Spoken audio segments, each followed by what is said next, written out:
Watching a film with friends, missing VHS videotape repeating. Welcome back, Cleaves and Pete's Family Crew, to part 2 of an eBay haul of VHS tapes. Starting off with Dressed to Kill, Michael Caine, Angie Dickinson, Nancy Allen, Brian De Palma thriller. I don't believe I've ever seen this. I think something that's always been on my list. Like I'm always like a love-hate relationship with Brian De Palma movies sometimes. I don't know why. This is a Good Times release, 1993.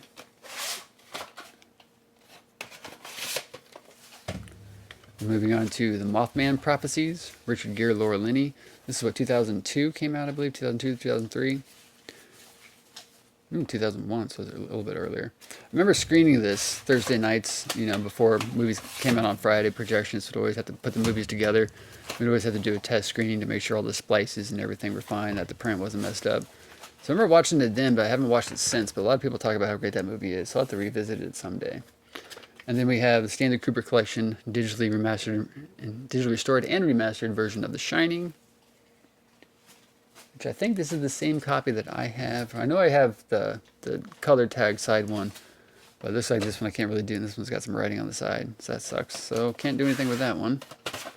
Or maybe I can, who knows. I still can't believe I don't own the big Stanley Kubrick Collection VHS box set. I should have bought it back in the 90s, but I just, for whatever reason, I didn't. Then we have the Classic Collection Universal Monsters House of Frankenstein. Looks like I got that on the inside there. Excuse me. There's a whole series of these Classic Collection Universal Monsters that all kind of match, have that tag across the top. That I think I have a few of them sporadically here and there, but it'd be cool to get them all. Then Eight-Legged Freaks, from the producers of Independence Day and Godzilla, 99 minutes. Why do they write 99 minutes? Minutos, excuse me, not minutes. So this previously used rental copy, obviously, from Blockbuster. I remember screening this movie as well on 35mm way back in the day. They actually gave out these little like plastic Eight-Legged Freaks like specimen jars that had like spiders inside with a little bit of like kind of clear goo.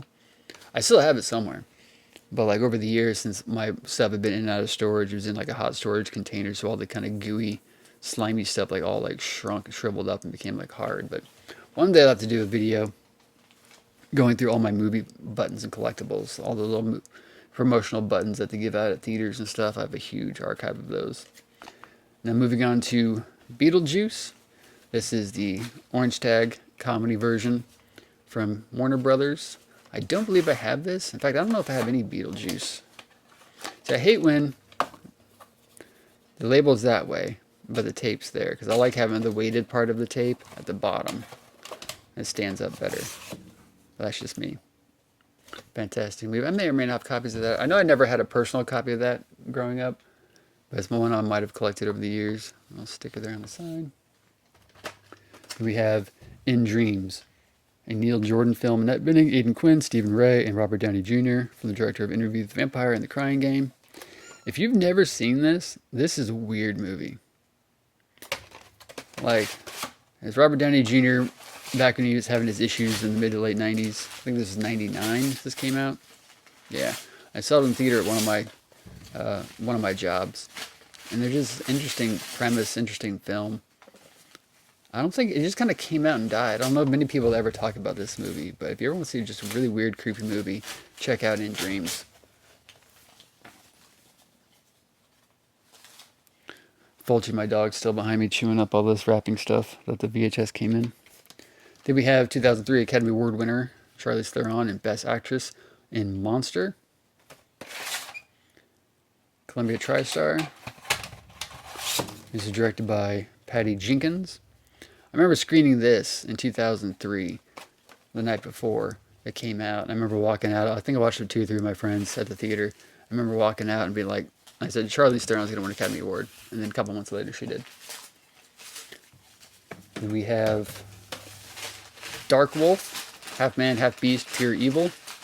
Don't think I've heard of this one. I might have this downloaded off Tubi. It looks familiar.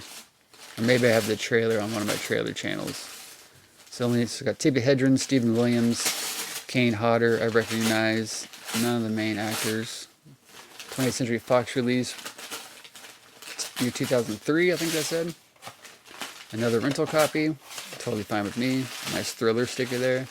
I like that font. The 20th Century Fox tag on the side. And then to end it off this part, we have The Relic. Penelope Ann Miller and Tom Sizemore. Saw a preview for this just the other day on some other VHS tape I was watching. It's one of those things, like you watch these VHS tapes back in the 90s, you see all these previews and promos for other things before you kind of recognize people. So when I rewatched this the other day, I remember seeing this preview all the time on VHS tapes back in the 90s. And I was like, oh crap, that's Tom Sizemore, kind of before I knew who Tom Sizemore was, but rest in peace. Peter Hyams, produced by Gail Ann Hurd and Sam Mercer. Never watched this, but I kind of want to. So, never seen, screened it, seen multiple times, and I projected that on 35mm. Seen it, not in theater, screened it in theater, projected it 35mm, saw it in theater 35, saw it in theater. I mean, technically I projected that because, you know, I was the one who had to project it when I screened it. But same thing, projected 35, projected 35, projected 35, projected 35, projected 35, and then the other ones. Let me know if there's any sleepers on this list. Dressed to Kill I need to check out. The Relic I need to check out. Dark Wolf I need to watch.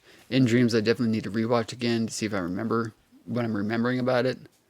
There's this creepy shot where Robert Downey Jr. is escaping from this thing and he's up in like the ceiling and like the ceiling tile, and he just kind of like leans down. You just see his face and the way he's like shadowed. It's just creepy. That's all I really remember. That and like the way they flood this town. But as always, like, comment, share, subscribe, and we will see you in the next one.